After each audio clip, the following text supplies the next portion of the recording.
एक एक करके करो। अंजलि की शादी कर ससुराल पहुंचने के साथ ही उसकी सास के हुक्म शुरू हो जाते हैं। हो गई शादी, बस मौज खत्म। कल से जल्दी उठकर काम पर लग जाना है। अरे माँ आज ही यहाँ आई है, इसे सब समझने के लिए कुछ दिन तो दो। मेरे और बहू के बीच की बात है, तू घर के मामले में ना बोलियो। इस पर जतिन वहाँ से अपने कमरे में चला जाता है और सास अंजलि को काम की लिस्ट सुनाने लगती है। सुबह पहले घर की सफाई करनी है, फिर कपड़े धोने हैं, साथ में खाना भी बनाना है।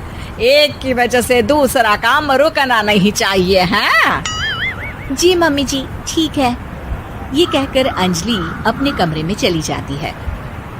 अंजलि, मम्मी हमेशा बोलती थी बहू आएगी तो उनका काम हल्का होगा, पर मुझे नहीं पता था कि वो काम हल्का करने की जगह टाल ही देंगी। कुछ नहीं होता, ये सब मैं अपने घर में भी तो करती थी, मुझे आदत है, कोई दिक्कत नहीं होगी। ठीक है, पर अगर कुछ हो तो बता देना। दोनों सो जाते हैं और अगली सुबह से अंजलि जल्दी उठ के सास के बताए कामों में जुट जाती है, जिसमें वो जैसे ही कपड़े धोने लगती है तो सास वहाँ आ जाती है। अरे सुनो, ये कपड़े ऐसे नहीं धुलेंगे, सबको डिवाइड कर फिर एक एक करके अलग अलग धोने हैं। क्या एक एक कपड़ा अलग करके? एक बार में सुनाई नहीं देता क्या? वही बोला है मैंने, लग जाओ काम पर हैं? सास की बात मानते हुए अंजलि एक एक करके कपड़े धोना शुरू करती है, जिसे करते हुए आधा दिन बीत जाता है। अरे रे, सुबह से कब दोपहर हो गई पता ही नहीं चला, अभी तो खाना भी बनाना है। अंजलि भागते हुए रसोई में जाती है, जहाँ उसकी सास पहले से ही उसे खड़ी मिलती है। खाना बना लेना, देखो पहले पकोड़े तल दो और एक एक पकोड़े अलग अलग तलना, नहीं तो कोई कच्चा कोई पक्का रह जाता है। सास की हर बात में एक एक की कहानी अंजलि के समझ में नहीं आती, लेकिन फिर भी वो बिना कुछ बोले काम करती रहती है।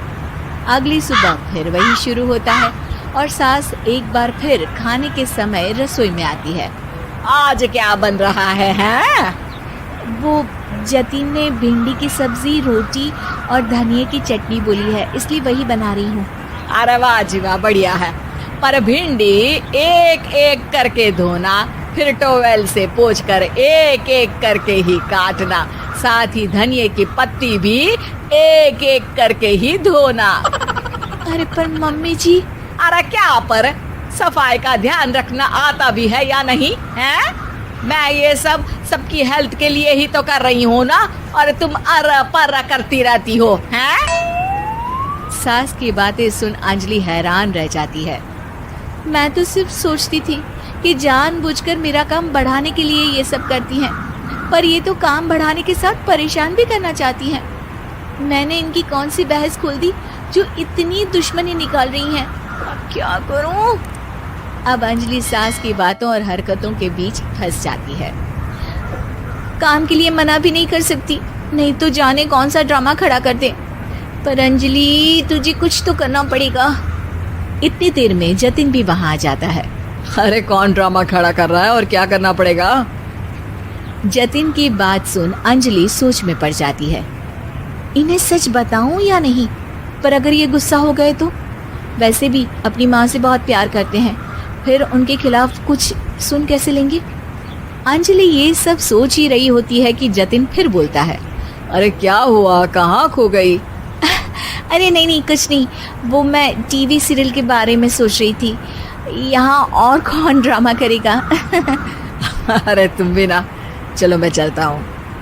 इसके बाद कुछ दिनों तक अंजलि सास को सबक सिखाने के लिए अलग अलग प्लान सोचती रहती है, पर उसे सास के एक एक करके काम करवाने की आदत बंद करने का कोई तोड़ नहीं मिलता।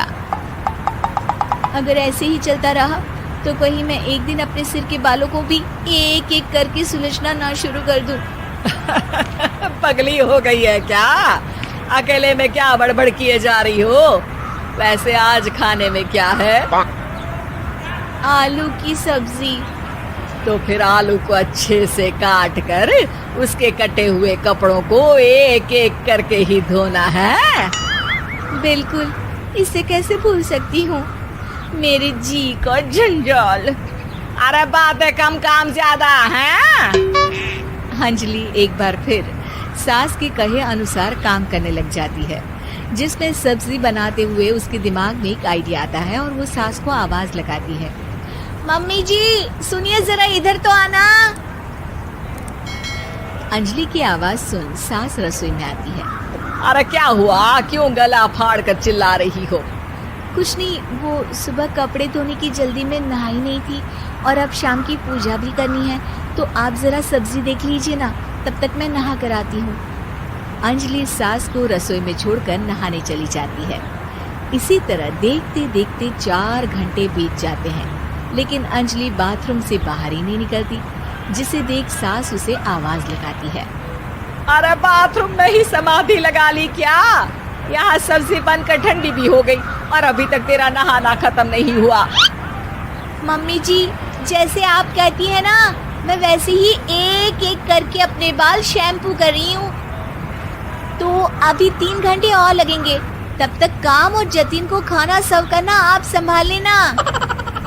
इस तरह अपने नहले पर बहू का दहला देख सास शॉक्ड रह जाती है, जिसके बाद से घर में एक एक करके करने का आलाप बंद हो जाता है।